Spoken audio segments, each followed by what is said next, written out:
the Lost Forest story time with Fairy Lisa. And now we get to read another part of the Lost Forest storybook. Let's get into it. Oh, Timothy mumbled.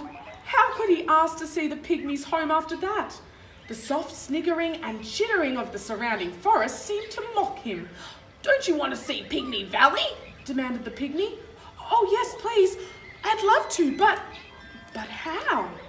Through the trap door, of course, the pygmy snapped. You're sitting on one. Timothy was certain he heard the surrounding trees snigger again. He rolled to his feet, and sure enough, a trap door, complete with a round metal handle. The pygmy threw the trap door open, flooding the clearing with a glowing shaft of light that danced over the faces of the encircling trees. Well, the pygmy prompted, what are you waiting for? Just as he was about to take the first step downwards, Timothy heard something that made his heart sink. Faintly and persistently, above the chittering lure of the other worlds, came the sound of the town clock striking the hour. Oh no, he gasped. I can't come with you. I forgot, you see. Timothy took a step back. My Uncle Fumblefingers will be furious. You're not going, are you? The pygmy asked. Well, I have to. I'm sorry. But I didn't get a chance to thank you or anything, the little pygmy insisted. Wait, he unhooked a small cloth bag from the underside of the trapdoor. Here, the pygmy gave it to Timothy. I didn't mean to be rude. I was just so frightened. Big folk aren't always kind to pygmies, but you're special. Keep this bag of seeds and remember, wherever you go, listen for the sounds you're hearing now. And when you hear them, plant the seeds when these trees appear, so will another trap door.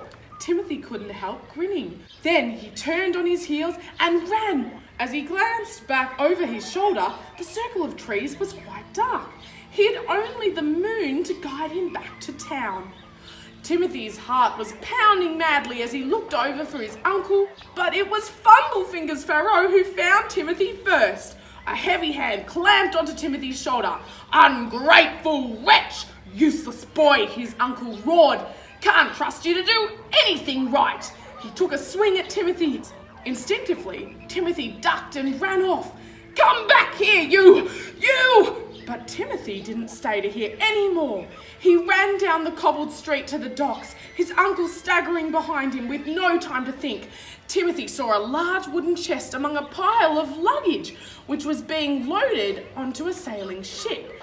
Before his uncle came around the corner, Timothy climbed in, closing the lid behind him. Seconds later, the chest lurched to one side, and Timothy felt himself rise.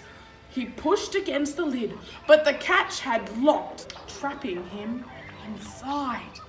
Clutching the bag of seeds, he wished he'd taken the pygmy's offer, but regrets were useless. Sometime later, Timothy felt very tired and was soon asleep, disturbed only by the rumbling of his empty stomach and the swaying of the ship at sea. I wonder where the ship is going and if Timothy's going to get out.